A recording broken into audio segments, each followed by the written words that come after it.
दैनिक Bible पठन दिन 91। पुराना नियम नंबर्स चैप्टर 31:25 से 54, नंबर्स 32। मूसा तुम्हें याजक एलियाजार और सभी नेताओं को चाहिए कि तुम उन बंदियों, जानवरों और सभी चीज़ों को गिनो जिन्हें सैनिक युद्ध से लाए हों। तब उन चीज़ों को युद्ध में भाग लेने वाले सैनिकों और शेष इस्राएल के लोगों में बांट देना चाहिए। जो सैनिक युद्ध में भाग लेने गए थे उनसे उन चीज़ों का आधा लो। वह हिस्सा यहोवा का होगा। हर एक 500 चीज़ों में से एक यहोवा का हिस्सा होगा। इसमें व्यक्ति, मवेशी, गधे और भेड़ें सम्मिलित हैं। सैनिकों ने युद्ध में जो चीज़ें प्राप्त की उनका आधा हर एक से ली। तब उन चीज़ों को प्रत्येक 500 में से एक याजक एलियाजार को दो। वह भाग यहोवा का होगा। और तब बाकी के लोगों के आधे में से हर एक 50 चीज़ों में से एक चीज़ लो। इसमें व्यक्ति, मवेशी, गधा, भेड़ या कोई अन्य जानवर शामिल हैं। ये हिस्सा लेवीवंशी को दो। क्योंकि लेवीवंशी यहोवा के पवित्र तंबू की देखभाल करते हैं। इस प्रकार मूसा और याजक एलियाजार ने वही किया जो मूसा को यहोवा का आदेश था। सैनिकों ने 6,75,000 भेड़ें, 72,000 मवेशी, 61,000 गधे, 32,000 स्त्रियां लूटी थी। ये ऐसी स्त्रियां थीं जिनका किसी पुरुष के साथ यौन संबंध नहीं हुआ था। जो सैनिक युद्ध में गए थे उन्होंने अपने हिस्से की 3,37,500 भेड़ें प्राप्त की। उन्होंने 675 भेड़ें यहोवा को दीं। सैनिकों को 36,000 मवेशी मिले। उन्होंने 72 यहोवा को दिए। सैनिकों ने 30,500 गधे प्राप्त किए। उन्होंने यहोवा को 61 गधे दिए। सैनिकों को 16,000 स्त्रियां मिलीं। उन्होंने 32 स्त्रियां यहोवा को दीं। यहोवा के आदेश के अनुसार मूसा ने यहोवा के लिए दी गई उन सारी भेंटों को याजक एलियाजार को दे दिया। तब मूसा ने लोगों को प्राप्त आधे हिस्से को गिना। यह वह हिस्सा था जिसे मूसा ने युद्ध में भाग लेने वाले सैनिकों से लिया था। लोगों ने 3,37,500 भेड़ें, 36,000 मवेशी, 30,500 गधे और 16,000 स्त्रियां प्राप्त कीं। मूसा ने हर एक 50 चीज़ों पर एक चीज़ यहोवा के लिए ली। इसमें जानवर और व्यक्ति दोनों शामिल थे। तब उन चीज़ों को उसने लेवीवंशी को दे दिया। क्योंकि वे यहोवा के पवित्र तंबू की देखभाल करते थे। मूसा ने ये यहोवा के आदेश के अनुसार किया।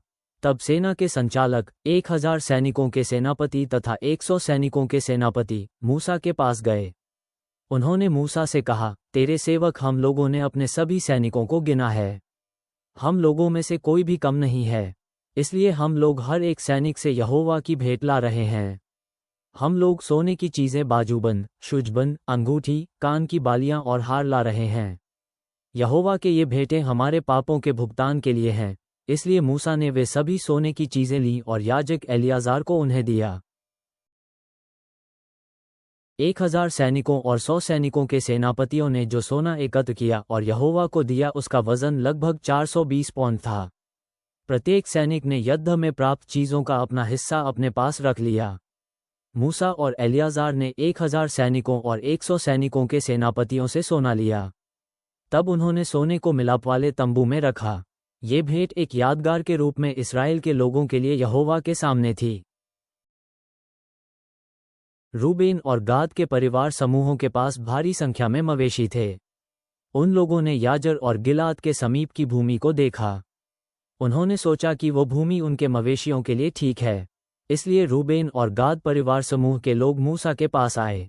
उन्होंने मूसा, याजक एलियाजार तथा लोगों के नेताओं से बात की। उन्होंने कहा, तेरे सेवक, हम लोगों के पास भारी संख्या में मवेशी हैं और वह भूमि जिसे यहोवा ने इस्राएल के लोगों को युद्ध में दिया है, मवेशियों के लिए ठीक है।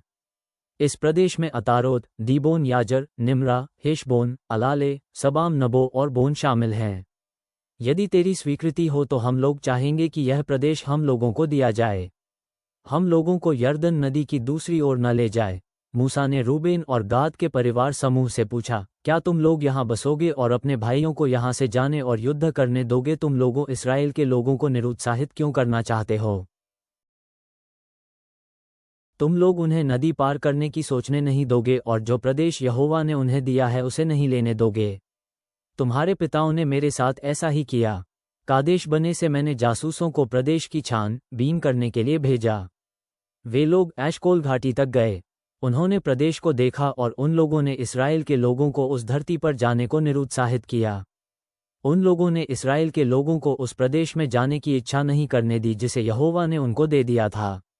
यहोवा लोगों पर बहुत क्रोधित हुआ। यहोवा ने यह निर्णय सुनाया, मिस्र से आने वाले लोगों और 20 वर्ष या उससे अधिक उम्र का कोई भी व्यक्ति इस प्रदेश को नहीं देख पाएगा। मैंने इब्राहिम, इसहाक और याकूब को यह वचन दिया था। मैंने ये प्रदेश इन व्यक्तियों को देने का वचन दिया था, किंतु इन्होंने मेरा अनुसरण पूरी तरह नहीं किया, इसलिए वे इस प्रदेश को नहीं पाएंगे। केवल कनजी यपुने के पुत्र कालेब और नून के पुत्र यहोशू ने यहोवा का पूरी तरह अनुसरण किया। यहोवा इस्राएल के लोगों के विरुद्ध बहुत क्रोधित था, इसलिए यहोवा ने लोगों को 40 वर्ष तक मरुभूमि में रोके रखा। यहोवा ने उनको तब तक वहां रोके रखा जब तक वे लोग, जिन्होंने यहोवा के विरुद्ध पाप किए थे, मर न गए। और अब तुम लोग वही कर रहे हो जो तुम्हारे पूर्वजों ने किया। अरे पापियों, क्या तुम चाहते हो कि यहोवा इस्राएल के लोगों के विरुद्ध और अधिक क्रोधित हो? यदि तुम लोग यहोवा का अनुसरण करना छोड़ोगे तो यहोवा इस्राएल को और अधिक समय तक मरुभूमि में ठहरा देगा। तब तुम इन सभी लोगों को नष्ट कर दोगे। किंतु रूबेन और गाद परिवार समूहों के लोग मूसा के पास गए। उन्होंने कहा, यहाँ हम लोग अपने बच्चों के लिए नगर और अपने जानवरों के लिए बाड़े बनाएंगे। तब हमारे बच्चे उन अन्य लोगों से सुरक्षित रहेंगे जो इस प्रदेश में रहते हैं। किंतु हम लोग प्रसन्नता से आगे बढ़कर इस्राएल के लोगों की सहायता करेंगे। हम लोग उन्हें उनके प्रदेश में ले जाएंगे। हम लोग तब तक घर नहीं लौटेंगे जब तक हर एक व्यक्ति इस्राएल में अपनी भूमि का हिस्सा नहीं पा लेता। हम लोग यरदन नदी के पश्चिम में कोई भूमि नहीं लेंगे। नहीं, हम लोगों की भूमि का भाग यरदन नदी के पूर्व ही है। मूसा ने उनसे कहा, यदि तुम लोग ये सब करोगे तो ये भूमि तुम लोगों की होगी। किंतु तुम्हारे सैनिक यहोवा के सामने युद्ध में जाने चाहिए। तुम्हारे सैनिकों को यरदन नदी पार करनी चाहिए और शत्रु को उस देश को छोड़ने के लिए विवश करना चाहिए। जब हम सभी को भूमि प्राप्त कराने में यहोवा सहायता कर चुके तब तुम घर वापस जा सकते हो। तब यहोवा और इस्राएल तुमको अपराधी नहीं मानेंगे। तब यहोवा तुमको ये प्रदेश लेने देगा। किंतु यदि तुम ये बातें पूरी नहीं करते हो तो तुम लोग यहोवा के विरुद्ध पाप करोगे और यह गांठ बांधो कि तुम अपने पाप के लिए दंड पाओगे। अपने बच्चों के लिए नगर और अपने जानवरों के लिए बाड़े बनाओ, किंतु उसके बाद उसे पूरा करो जिसे करने का तुमने वचन दिया है। तब गाद और रूबेन परिवार समूह के लोगों ने मूसा से कहा, हम तेरे सेवक हैं, तू हमारा स्वामी है, इसलिए हम लोग वही करेंगे जो तू कहता है। हमारी पत्नियां, बच्चे और हमारे जानवर गिलाद नगर में रहेंगे। किंतु तेरे सेवक, हम यरदन नदी को पार करेंगे। किंतु हम लोग यहोवा के सामने अपने स्वामी के कथनानुसार युद्ध में कूद पड़ेंगे। मूसा ने याजक एलियाजार, नून के पुत्र यहोशू और इस्राएल के परिवार समूह के सभी नेताओं को उनके बारे में आज्ञा दी। मूसा ने उनसे कहा, गाद और रूबेन के पुरुष यरदन नदी को पार करेंगे। वे यहोवा के आगे युद्ध में धावा बोलेंगे। वे देश जीतने में तुम्हारी सहायता करेंगे और तुम लोग गिलाद का प्रदेश उनके हिस्से के रूप में उन्हें दोगे।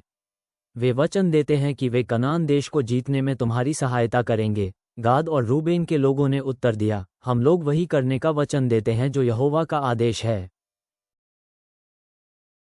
हम लोग यरदन नदी पार करेंगे और कनान देश पर यहोवा के सामने धावा बोलेंगे और हमारे देश का भाग यरदन नदी के पूर्व की भूमि होगी।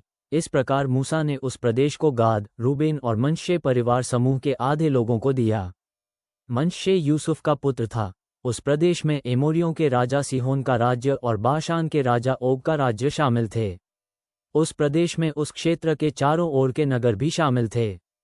गाद के लोगों ने दीबोन, अतारोत, अरोए, अत्रोत, शोपान, याजर, योगबाहा, बेतनिरा और बेथारान नगरों को बनाया। उन्होंने मजबूत चार दीवारों के साथ नगरों को बनाया और अपने जानवरों के लिए बाड़े बनाए। रूबेन के लोगों ने हेसबोन, अलाले, किर्यातैम, नबो, बालमोन, मूसा, बौत और तित्पा नगर बनाए। उन्होंने जिन नए नगरों को फिर से बनाया उनके पुराने नामों का ही उपयोग किया गया, किंतु नबो और बालमोन को नए नाम दिए गए। मनश्शे परिवार समूह की संतान माकीर से उत्पन्न लोग गिलाद को गए। उन्होंने नगर को हराया। उन्होंने उन एमोरी को हराया जो वहां रहते थे। इसलिए मनश्शे के परिवार समूह के माकीर को मूसा ने गिलाद दिया। इसलिए उसका परिवार वहां बस गया। मनश्शे की संतान याईर ने वहां के छोटे नगरों को हराया, तब उसने उन्हें याईर के नगर नाम दिया।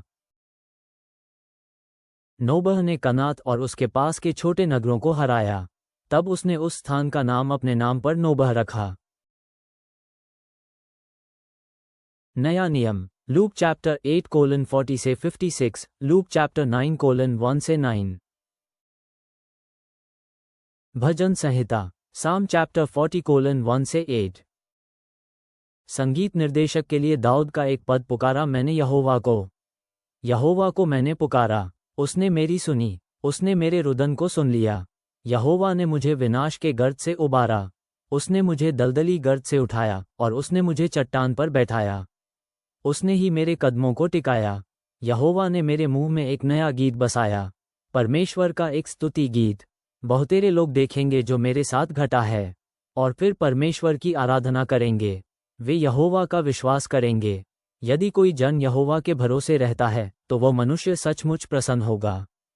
और यदि कोई जन मूर्तियों और मिथ्या देवों की शरण में नहीं जाएगा तो वह मनुष्य सचमुच प्रसन्न होगा। हमारे परमेश्वर यहोवा, तूने बहुतेरे अद्भुत कर्म किए हैं। हमारे लिए तेरे पास अद्भुत योजनाएं हैं, कोई मनुष्य नहीं जो उसे गिन सके। मैं तेरे किए हुए कामों को बार बार बखानूंगा। हे यहोवा, तूने मुझको ये समझाया है, तू सचमुच कोई अन्नबलि और पशुबलि नहीं चाहता था, कोई होमबलि और पापबलि तुझे नहीं चाहिए। सो मैंने कहा, देख मैं आ रहा हूँ। पुस्तक में मेरे विषय में यही लिखा है, हे मेरे परमेश्वर, मैं वही करना चाहता हूँ जो तू चाहता है। मैंने मन में तेरी शिक्षों को बसा लिया। स्वर्गीय पिता, हम कृतज्ञ हृदय के साथ तेरे सामने आते हैं और इस्राएलियों के जंगल में परीक्षाओं का सामना करते हुए आज्ञाकारिता और साहस के पाठों पर चिंतन करते हैं। जैसे यीशु ने करुणा और सामर्थ्य दिखाकर चंगाई की, वैसे ही हमें अपने जीवन पर तेरे अधिकार पर भरोसा करने और अपनी बुलाहट में विश्वास योग्य रहने में मदद कर। हम तेरे वचन के प्रति उत्साहपूर्वक प्रतिक्रिया दें, जैसा कि भजन संहिता 40 में व्यक्त किया गया है, और स्वयं को तेरी सेवा करने तथा तेरे प्रेम को संसार के साथ बांटने के लिए समर्पित करें। तेरे योजनाओं पर हमारा भरोसा मजबूत कर और हमें हमारे दैनिक जीवन में मार्गदर्शन दे। हमें अपनी धार्मिकता और शांति से ढांप ले। आमीन।